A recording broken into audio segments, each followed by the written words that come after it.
Hello world, Dorothy Dottie or Dot. My name comes with options, and I'm a homeless caregiver. How I got to be that, I'm sharing my story. So today's chapter 13. Chapter 13, we last left off with the sixth episode that my mom had. Her sixth and so far her final episode. So when she had her sixth episode in late July, early August time of 2023, we finally got the correct medication that she needed, and she's still on it now, and she's doing really great now. She's a lot better as far as that goes. But after I got her back and she was taking her medicine, I was working at an assisted living facility. That's how I got this car now. I was able to get that job, and I was able to get this car. Well, after I had gotten my mother back, I had just gotten licensed as a med tech at my job, and which meant that I was able to be there at the assisted living facility at that house. Basically by myself. It was a small resident house of just 6 residents, so technically Florida law needs at least one more worker for 6 residents, for a group home of 6 residents, but they only had one person at a time, basically. He didn't have a lot of employees. Which is understandable, but still, when you have 6 residents, one person is, could use a little help. So anyway, after I got my mom back, bottom line is I got fired from that job. After I had gotten my licensing and certification, I had learned stuff. And after I had learned the new stuff from getting my certification, I noticed and felt like I should have told, one of the residents' nurses about my suspicions of neglect. There was a resident that I thought, needed more help. So I was telling her nurse, all about her, what she needed help with. And I got fired for basically telling the truth. I felt that one resident was getting a little bit neglected, and I expressed what I thought to the nurse, and my boss did not like that. The owner of the house did not like that, and he fired me for it.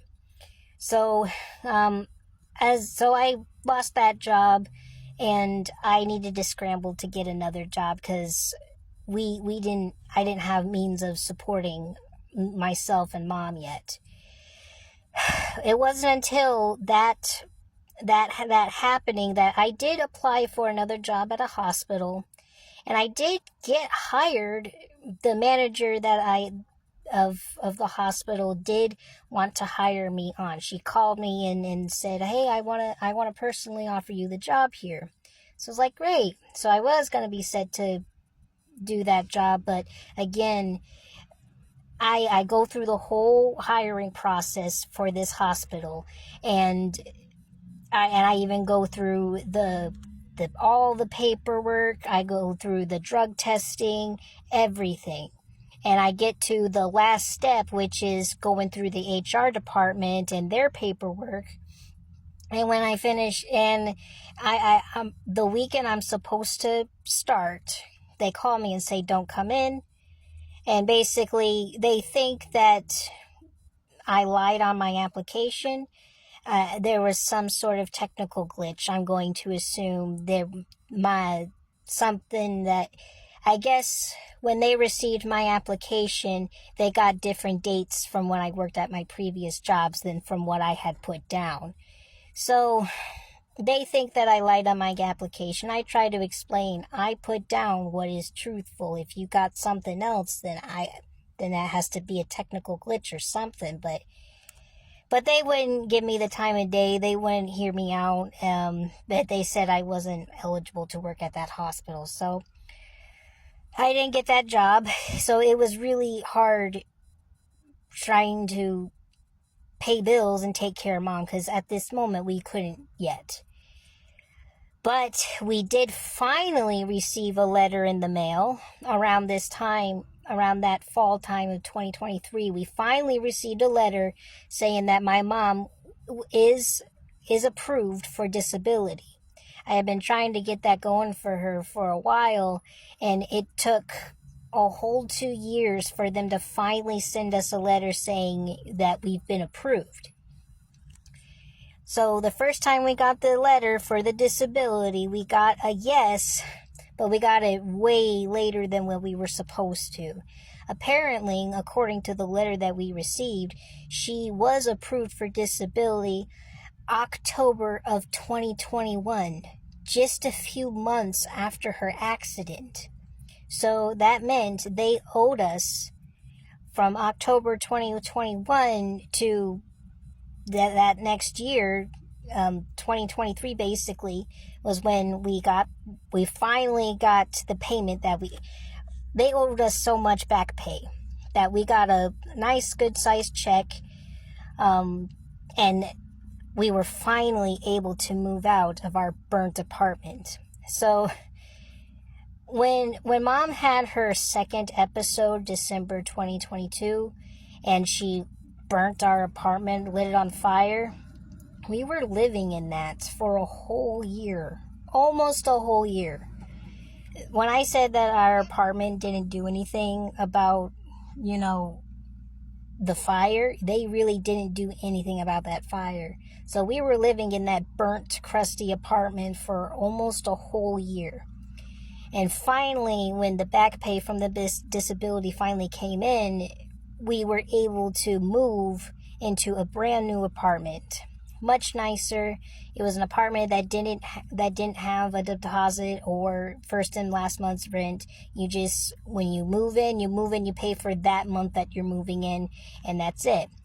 Really great deal, this apartment that I found, and we moved into it. And it was that back pay disability check that got us into that apartment. And it was a great place to be. It was brand new apartment, fresh, clean, white walls, bright white, clean walls, not burnt, crusty, smoke damaged walls all over the place. It wasn't black everywhere. So it was nice and bright, which was really nice to finally be out of that apartment and into a brand new one. But it was difficult because I still didn't have a job. I had to scramble to get a job for this apartment because I knew, again, the back pay would eventually run out, so I need to have something to have reoccurring income. Not that the disability wouldn't be reoccurring income. It's still our reoccurring income, but I knew that it wouldn't be enough. So I scrambled to get a job while we still had a good amount of money. And I ended up getting a job at FedEx Ground, being a package handler. That means working at night. So I had a night job, and unfortunately, FedEx Ground, it's a great job, but it's not good hours. While they pay well, they don't give you good hours. They sent me home way too much in order to actually pay bills and make ends meet. So I had to get a second job on top of it. And I worked at Chick-fil-A.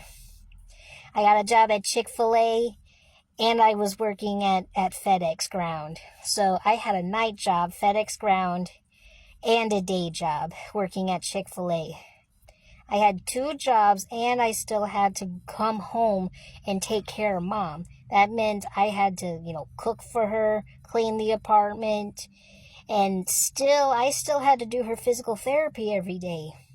There'd be some days where I didn't do it because I was that tired. But I still had to do her physical therapy. So really, I had 2 jobs and a third one that was unpaid. So I had a lot on my plate after her 6th episode.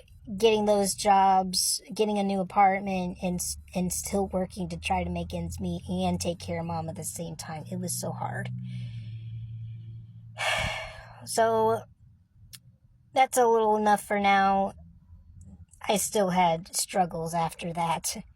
So I'll let y'all know what happened after that. how I got to this point.